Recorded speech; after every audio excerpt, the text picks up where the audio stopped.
ইতিমধ্যে গণ অধিকার পরিষদের উচ্চতা পরিষদের সদস্য এবং আমাদের অঙ্গ সংগঠনের নেতৃবৃন্দরা বক্তব্য রেখেছেন। আমরা মিছিল শুরুর আগে আমি নিজেও বক্তব্য রেখেছি। আজকে আমি মহানগর দক্ষিণের সভাপতি আমাদের অ্যাডভোকেট নাজিম ভাই সহ দক্ষিণের সকল নেতৃবৃন্দকে ধন্যবাদ জানাচ্ছি যে তারা আজকে এই মশাল মিছিলের আয়োজন করেছে।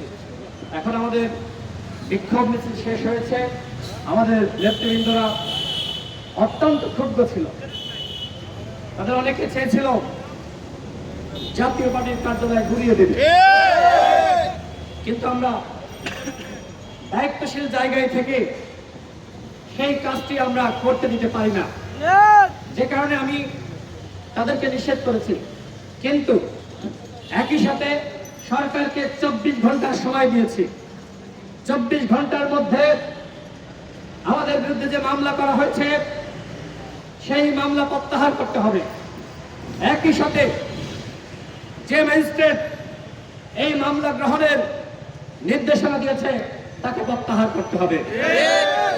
খুব কঠিন দাবি, সহজ দাবি। সরকার আমরা দেখেছি আওয়ামী লীগের সাংগঠনিক কার্যক্রম নিষিদ্ধ করেছে, কিন্তু যে জাতীয় পার্টির কারণে আওয়ামী লীগ ফ্যাসিস্ট হয়ে উঠল, যে 14 দলের কারণে আওয়ামী লীগ ফ্যাসিবাদী স্বৈরাচার হয়ে উঠল, সেই জাতীয় পার্টি এবং 14 দলের সাংগঠনিক কার্যক্রম কেন নিষিদ্ধ করলো না? ওরা কি আওয়ামী লীগ থেকে শক্তিশালী? ওরা যদি আওয়ামী লীগ থেকে শক্তিশালী না হয় তাহলে ওদেরকে কেন নিষিদ্ধ করা হচ্ছে না? আওয়ামী লীগের নেতাদের নামে যাদের মামলা হয়েছে পালিয়ে বেড়াচ্ছে, কেউ ইন্ডিয়ায় পালিয়ে গেছে।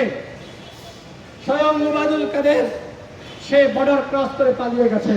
হাসান মাহমুদ থেকে শুরু করে আওয়ামী লীগের গডফাদাররা পালিয়ে গেছে, কিন্তু জাতীয় পার্টির গডফাদার ওই জিএম কাদের চন্দ্ররা এখনো পর্যন্ত তারা মিছিল মিটিং করছে, সভা সমাবেশ করছে, বিভিন্ন অনুষ্ঠানে যাচ্ছে।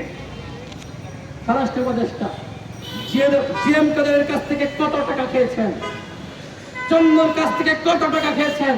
আর আপনি যদি না খেয়ে থাকেন, আপনার পুলিশ কত টাকা খেয়েছে, আপনার স্বরাষ্ট্র সচিব কত টাকা খেয়েছে? আর তারাও যদি না খেয়ে থাকে, কারা খেয়েছে? কি খাওয়ার বিনিময়ে আজকে জিএম কাদেরকে গ্রেপ্তার করা হচ্ছে না, চন্দ্রকে গ্রেপ্তার করা হচ্ছে না? তার জবাব আমরা স্বরাষ্ট্র উপদেষ্টার কাছে চাই। কি কথা কি ভুল বলেছি? আমরা বলেছি আপনি না খাইলে কে খাইছে বের করেন, কে জাতীয় পার্টিকে প্রোটেকশন দিচ্ছে বের করেন। এগুলো যদি বের করতে না পারেন তাহলে আমরা ধরে নিব সরকারের নীতিগত সিদ্ধান্ত জাতীয় পার্টিকে আগামী নির্বাচনে নেওয়া।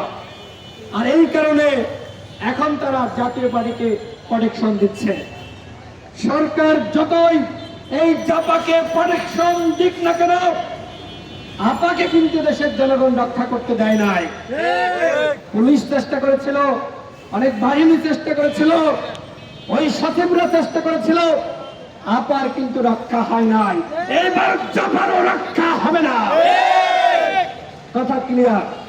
আমরা কোনো ধ্বংসের রাজনীতি করতে চাই না, আমরা কোনো রক্তের রাজনীতি করতে চাই না, কিন্তু আমরা যারা বিপ্লবে নেতৃত্ব দিয়েছি, আমরা যারা জেল জুলুম নির্যাতনের শিকার হয়েছে, হাসিনার পতনের পরেও যদি আমাদের সরকার আমরা দাবি করছি, সেই আমাদের সরকারের আমলে আমাদের নামে মামলা দেওয়া হয়, মিথ্যা মামলা, সত্য